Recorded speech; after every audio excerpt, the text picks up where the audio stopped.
नमस्कार मित्रांनो, मी चेतन अंभोरे पाटील आणि तुम्हा सगळ्यांचं स्वागत आहे आपल्या YouTube चॅनलवर. तर मित्रांनो, जसं स्क्रीनवर तुम्ही बघू शकता, की प्रोव्हिजनल मेरिट लिस्ट जी आहे, तर ती आलेली आहे, जिला तुम्ही अंतरिम गुणवत्ता यादी असं म्हणता आणि अंतरिम प्रलंबित यादी म्हणजे ऑन होल्ड लिस्ट. या यादीनं खूपच मित्रांनो या ठिकाणी प्रलंब लावलेला होता. म्हणजे की रात्रभर विद्यार्थ्यांनी वाट बघितली. मला रात्रीचे पण खूप सगळे मेसेज होते, की "दादा आली काऊन नाही?" वगैरे आहे ना. आणि पहिली गोष्ट माझा आवाज थोडासा आज बसलेला असेल कारण थोडं सर्दी वगैरे झाली आहे मित्रांनो. सो थोडं तेवढं तुम्ही मॅनेज करून घ्या. आणि मित्रांनो एक व्हिडिओ लाईक करून द्या यार. तुमच्या भावाने एवढं सकाळी-सकाळी तुमच्यासाठी व्हिडिओ रेकॉर्ड करतोय. सो व्हिडिओला प्लीज लाईक नाही लाईक केलं तर लाईक करा. आत्ताच्या आत्ता लाईक करा. ओके. त्याच्यानंतर राहिला प्रश्न की सबस्क्राईब ज्यांनी नाही केलेलं त्यांनी सबस्क्राईब करा. आता मित्रांनो जसं की या ठिकाणी लिस्ट तुम्ही बघताय. लिस्ट तुम्ही लिस्टवरती क्लिक करा. ती ऑटोमॅटिक डाउनलोड होऊन जाईल. जसं प्रोव्हिजनलवर मी क्लिक केलं आता. प्रोव्हिजनल जी आहे तर ती डाउनलोड झालेली आहे.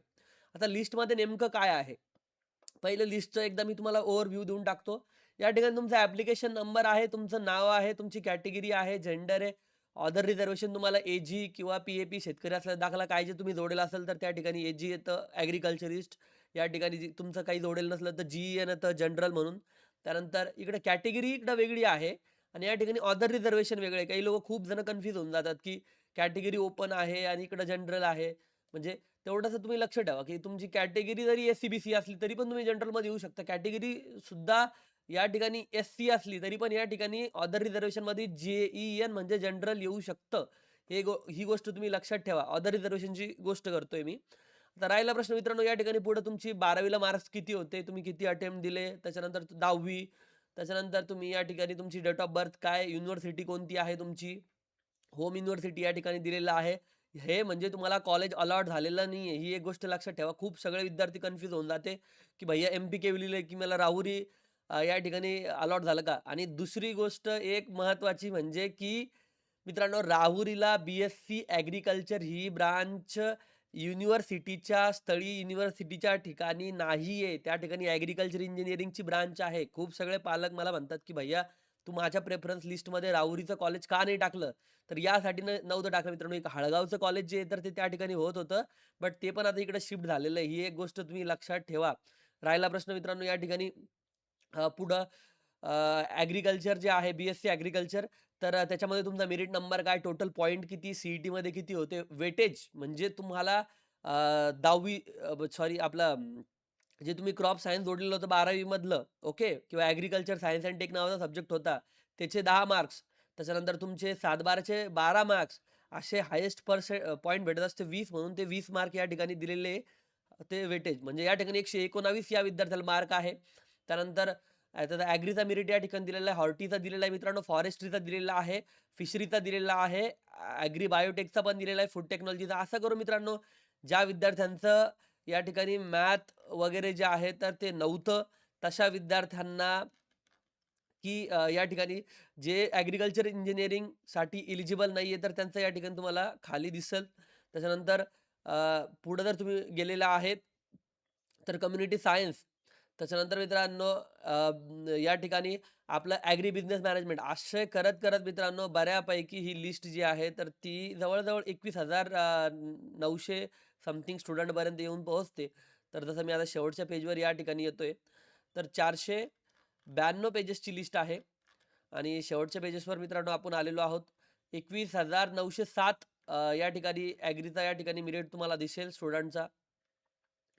अशा प्रकारे मित्रांनो ही लिस्ट आहे. या ठिकाणी तुमचं नाव कसं सर्च करायचं? सरळ-सरळ तुम्ही Chromeमध्ये जर आला अ, अ, Google ड्राईव्हच्या, तर याच्यामध्ये तुम्हाला कंट्रोल एफ दाबून तुम्ही तुमचं नाव जे आहे तर ते सर्च करू शकता. ओके. जसं की मी एक फॉर एक्झाम्पलसाठी पाटील टाकलं, तर या ठिकाणी तुम्ही बघू शकता की मानसी पाटील म्हणून आली. त्याच्यानंतर अजून परत अपूर्वा समथिंग आली आहे. ओके. सो तुमचे नावं जे आहेत तर ते तुम्ही जसं या ठिकाणी डायरेक्टली सर्च केलात त्याच्यावरून येऊन जातात. काही वेगळं असं सर्च करायची गरज नाहीये. आता दुसरी एक लिस्ट आहे ती म्हणजे ऑन होल्ड लिस्ट. आता मित्रांनो, या ठिकाणी ऑन होल्ड लिस्ट जी आहे, तर ती याच्यामध्ये तुम्हाला ॲप्लिकेशन नंबर दिलेला आहे. त्यानंतर तुमचं नेम दिलेलं आहे, तुमचं स्टेटस ऑन होल्ड आहे की काय आहे. त्याच्यानंतर मित्रांनो रिमार्क दिलेलं आहे, का होल्डवर आहे. तर रिमार्कमध्ये तुम्ही बघू शकता की कोणाचं 10वीच्या या ठिकाणी टी सॉरी 10वीच्या मार्कशीटमुळं असेल किंवा 12वीच्या मार्कशीटमुळं असेल किंवा या ठिकाणी 12वीच्या टीसीमुळं जे आहे, तर ते तुम्ही जर हे डॉक्युमेंट अपलोड नाही केले किंवा त्यांच्याकडे ते गेलेच नाही, तर या सगळ्यामुळे हा फॉर्म जो आहे तर तो होल्डवर लागतो. आता ज्या विद्यार्थ्यांचं डोमिसाईल सर्टिफिकेट नाही आहे त्यांना मी सांगू इच्छितो, की तुम्हाला तुमचं लिव्हिंग सर्टिफिकेट जे आहे तर त्याच्या जागी जोडता येतं. ते तुम्ही अल्टरनेट जोडू शकता किंवा तुमचं बर्थ सर्टिफिकेट जे आहे तर ते त्या ठिकाणी जोडू शकता. तुमचा फॉर्म जो आहे तो अप्रूव्ह करून घेऊ शकता. अशा वेगवेगळ्या रिझन्समुळे मित्रांनो हा फॉर्म जो आहे तो होल्डवर असतो. एक महत्त्वाचं रिझन असतं मित्रांनो, की तुमचं सर्टिफिकेट जे आहे कुठल्याही कॅटेगरीत ते तुम्ही अपलोड केलं नाही आणि payment deficient to consider student in open category. म्हणजे काय असतं असतं, की ज्यावेळेस तुम्ही सी-ई-टीचा फॉर्म भरलेला असतो, त्याच्यामध्ये तुम्ही कॅटेगरीमधून फॉर्म भरलेला आहे. त्याच्यामुळे तुम्ही कमी फीस दिलेली असेल, ओके. पण तुम्ही ही कमी फी दिल्यामुळं आता तुम्ही ॲग्रीचा फॉर्म भरला त्याच्या वेळेस सुद्धा तुम्ही कॅटेगरी जे आहे तर ते या ठिकाणी जोडली. ओके. पण त्याचं तुम्ही सर्टिफिकेट अवेलेबल करू शकला नाहीत, तर तुमचं जे आहे तर ते तुम्हाला ॲडिशनल ओपनच्या विद्यार्थ्यांनी जेवढं पेमेंट भरलं होतं सी-ई-टीचा फॉर्म भरण्यासाठी, कारण ॲग्रीचा फॉर्म तर फ्री आहे. हा फॉर्म फ्री का आहे? कारण तुमचं सी-ई-टीसाठी यांनी पैसे घेतले होते, है ना? सो तुम्हाला जे सी-ई-टीच्या वेळेचे जे काही पैसे असेल तुमचे उरलेले म्हणजे जे तुम्ही जर ओपन कॅटेगरीमधून येत असाल आणि तुम्ही कास्टचा बेनिफिट घेऊन जर तुम्ही कमी पैशामध्ये भरलेला असेल, तर या ठिकाणी तुम्ही तुमचा कास्टचे रिलेटेड डॉक्युमेंट जोडू शकता. नाही जर ते जोडले तुम्ही कास्टचे रिलेटेड डॉक्युमेंट जर तुम्हाला ओपनचे पैसे जे आहेत तर ते उरलेले या ठिकाणी चलानचा ऑप्शन येईल तुमच्या लॉगिनमध्ये आणि ते पैसे तुम्हाला भरावे लागतात. हा एक ईझी विषय आहे मित्रांनो. ग्रीव्हन्स कसा करायचा त्याच्यावर एक सेपरेट व्हिडिओ मी मी टाकून देईल कारण 9 वाजेपासून ग्रीव्हन्सची लिस्ट जी आहे किंवा ग्रीव्हन्स करणं जे आहे तर ते चालू होणार आहे. राहिला प्रश्न मित्रांनो, की या ठिकाणी आता या दोन्ही लिस्टच्या संदर्भात मी तुम्हाला सांगितलेलं आहे. आता काही महत्त्वाच्या गोष्टी या लिस्टच्या संदर्भात मी क्लिअर करतो तुम्हाला अजून. आता जसं की फॉर्मचं स्टेटस जे आहे, तर ते या ठिकाणी अप्रूव्ह विथ अपडेट ज्या विद्यार्थ्यांचं होतं, त्यांचं सुद्धा प्रोव्हिजनल मेरिट लिस्टमध्ये नाव असेल. त्याच्यामुळं तुम्ही निवांत तुम्ही होल्डमध्ये चेक नका करू, तुम्ही प्रोव्हिजनलमध्ये चेक करा. आता ज्या विद्यार्थ्यांचं प्रोव्हिजनलमध्ये अप्रूव्ड असेल किंवा अप्रूव्ह विथ अपडेट असेल, या दोघांचे नाव जे आहे, तर ते प्रोव्हिजनलमध्ये आहे. पण तुम्हाला ग्रीव्हन्स करायचं आहे, तुमचं एखादं फॉर एक्झाम्पल ॲग्रीकल्चरल सर्टिफिकेटचा इश्यू असेल, तर तुम्ही बिनधास्त ग्रीव्हन्स करू शकता. ज्यांनी होल्डमध्ये आहे अशांनीच ग्रीव्हन्स करायचा असा काही मान नाहीये. त्याच्यामुळे ही एक गोष्ट लक्षात ठेवा. त्याच्यानंतर ज्यांचे होल्डमध्ये असेल, त्यांनी जास्त टेन्शन घेऊ नका. तुमचा फॉर्म जो आहे, तर तो तुमचं पर्टिक्युलर डॉक्युमेंट तुम्ही अपलोड केल्यानंतर तिकडे एक थोडा वेळ लागतो. त्या डॉक्युमेंटला ते चेक करतात मॅन्युअली, की हे बरोबर आहे की नाही आणि ते जर असेल बरोबर, तर त्या ठिकाणी तुमचा फॉर्म जो आहे, तो होल्डमधून निघतो. मला तर वाटतं काहीतरी 1500-1700च विद्यार्थी आहे, जे ज्यांचा फॉर्म होल्डवरमध्ये आहे. आता अशा विद्यार्थ्यांचं असं असतं, की होल्डमध्ये असलं की पुढं काय होईल, की होल्डमध्ये असलं मित्रांनो, तर तुमची परत एक ऑन होल्ड जे ग्रीव्हन्स कन्सिडर लिस्ट लागेल. म्हणजे की जसं की तुम्ही या ठिकाणी बघू शकता, की आपल्याला दाखवलेलं आहे, की पहिले ऑनलाईन ग्रीव्हन्स करायचा हा कालावधी आहे. आता ग्रीव्हन्स झाल्यानंतर ग्रीव्हन्स कन्सिडर लिस्ट जी आहे, तर ती 11 तारखेला लागणार आहे. म्हणजे तुम्ही काय जे ग्रीव्हन्स केला, तर तुमचा त्यांनी ग्राह्य धरला की नाही त्याची लिस्ट लागणार आहे. म्हणजे ह्या होल्डमधले फॉर्म तुमचे जर काढायचे असेल, अप्रूव्ह करून घ्यायचे असेल, तर या ठिकाणी ग्रीव्हन्स कन्सिडर लिस्ट तुम्हाला दिसेल मित्रांनो. आता या ठिकाणी परत आपण मागू की ज्या विद्यार्थ्यांना फॉर्म या ठिकाणी भरायचे आहेत. ओके. आता फॉर्म भरायचे आहेत, तर त्याची डेट तर गेलेली आहे मित्रांनो. पण या ठिकाणी तुम्ही बघू शकता, की ज्या विद्यार्थ्यांना आता या लिस्टमध्ये नाव तुमचं शोधायचंय आणि ग्रीव्हन्स या ठिकाणी भरायचं आहे, है ना. तर ग्रीव्हन्स भरण्यासाठी मी परत एकदा सांगतोय, की 9 वाजता व्हिडिओ येईल. या व्हिडिओ खाली तुम्ही एक कमेंट सेक्शन करू शकता, की मग तो वाटल्यास व्हिडिओ मी पब्लिक पण करून टाकेल तुमच्यासाठी. पण त्याची नोटिफिकेशन तुम्हाला येणार नाही. कारण मोस्टली व्हिडिओ जे आहे ते आमच्या काउन्सिलिंगच्या स्टुडंटसाठी असतात, की जे फक्त काउन्सिलिंगच्याच विद्यार्थ्यांना दिसतात, YouTubeवरती दिसत नाही. राहिला प्रश्न मित्रांनो Adobe आर्कबोट म्हणून एक किंवा आर्कबॅट म्हणून एक जे आहे, तर ते एक सॉफ्टवेअर येतं, ज्याच्यामध्ये म्हणजे की ॲप्लिकेशन येतं. त्याचे जर तुम्ही प्ले स्टोअरमध्ये डाउनलोड केलं ते किंवा तुमच्या मोबाईलमध्ये आय आय आय iPhoneमधून जर डाउनलोड केलं मित्रांनो, तर तुम्हाला याच्यावरती तुमची लिस्ट जी आहे, तर ती तुम्ही ओपन केली, तर त्याच्यामध्ये नाव व्यवस्थितरित्या सर्च करू शकता. ज्यांना मोबाईलवर बघायचं आहे त्यांना. कॅफेवर जाण्याची गरज नाही. मित्रांनो, आपली जर तुम्ही काउन्सिलिंग पर्चेस केलेली असेल, तर सगळे ट्युटोरियल जे आहे ते स्वतःचे स्वतः तुम्हाला करू शकता. तुम्ही फक्त ग्रुपवर ज्या गोष्टी टाकल्यात त्या फक्त फॉलो करा. राहिला प्रश्न तुमच्या हे ज्या वेगवेगळ्या सर्टिफिकेटमुळं किंवा ज्या गोष्टीमुळे तुमचा फॉर्म होल्डर आहे, तो तुम्ही लवकरात लवकर जो आहे तर तो होल्डवरून काढून अप्रूव्ह विथ अपडेट स्टेटसमध्ये आणू शकता. आता ह्या सगळ्या इन्फॉर्मेशन झाल्या मित्रांनो. पुढं काय? ज्या विद्यार्थ्यांचे नावं जे आहे तर ते या लिस्टमध्ये आले आहे अप्रूव्ह विथ अपडेट. ओके. तर त्यांना काहीही करण्याची गरज नाही. त्यांचा फॉर्म जर सगळं रिमार्कमध्ये काहीच नसेल त्यांनी, तर त्या विद्यार्थ्यांना मी सांगू इच्छितो, की तुमचं नाव जे ऑटोमॅटिक फायनल मेरिट लिस्टमध्ये येऊन जाईल. मित्रांनो, तुम्हाला वेगळं काही करायची गरज नाही. निवांत तुम्ही झोपा काढायची आहे. एवढे दिवस ज्यांचे फॉर्म होल्डर आहेत त्यांनाच थोडंसं काम करू द्यायचं आहे. तुम्ही चिल राहायचं आहे. ओके.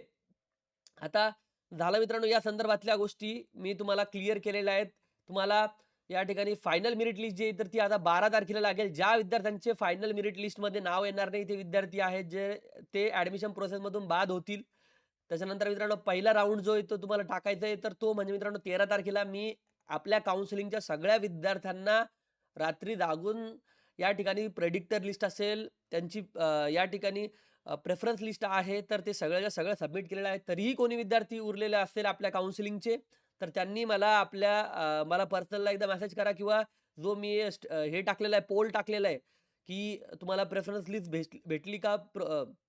प्रेडिक्टर लिस्ट भेटली का आपल्या ग्रुपवरती? तर त्याला येस किंवा नो करायचं आहे. जेणेकरून मला समजेल की तुम्हाला ती भेटली नाही. मी ऑलमोस्ट सगळ्या विद्यार्थ्यांची आता सबमिट केलेली आहे. अजून पण ज्या विद्यार्थ्यांना जॉइन व्हायचं आहे आपल्या काउन्सिलिंगला, कोणालाही बळजबरी नाहीये. ज्यांना जॉइन व्हायचं त्यांनाच जॉइन व्हा. मित्रांनो 599 पासून बेसिक पॅक आहे. ज्याच्यामध्ये तुम्हाला प्रेफरन्स लिस्ट कॉलेज कोणते टाकू शकता. त्यानंतर काउन्सिलिंगचा सपोर्ट पूर्ण भेटेल.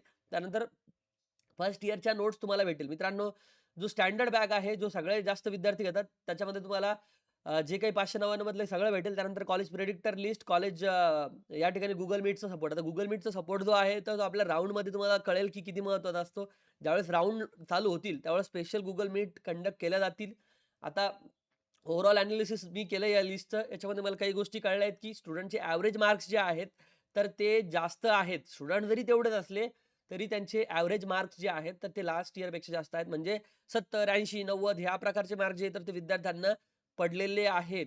आणि जे कमी मार्क्सवाले विद्यार्थी आहेत, तर त्यांना काय करायचे, कसे प्रेफरन्स टाकायचे, त्यासाठी मित्रांनो पॅक आहे काउन्सिलिंगचे. तर त्यांना कॉलेज तर मिळेल कमी मार्क्सवाल्यांना, पण चांगलं कॉलेज मिळणार नाही. ते चांगलं कॉलेज मिळवून देण्यासाठी मित्रांनो तुम्ही काउन्सिलिंग पर्चेस करू शकता. प्रीमियम पॅक आहे मित्रांनो. त्याच्यामध्ये तुम्हाला college preference list, Google Meet सगळ्या सपोर्ट भेटेल आणि शेतीशाळा ॲपवरती तुम्हाला फर्स्ट इयरचे लेक्चरसुद्धा कंडक्ट केले जातील. मित्रांनो 70 38 89 31 78 हा माझा या ठिकाणी WhatsAppचा नंबर आहे. याच्यावर कोणीही कॉल करू नका.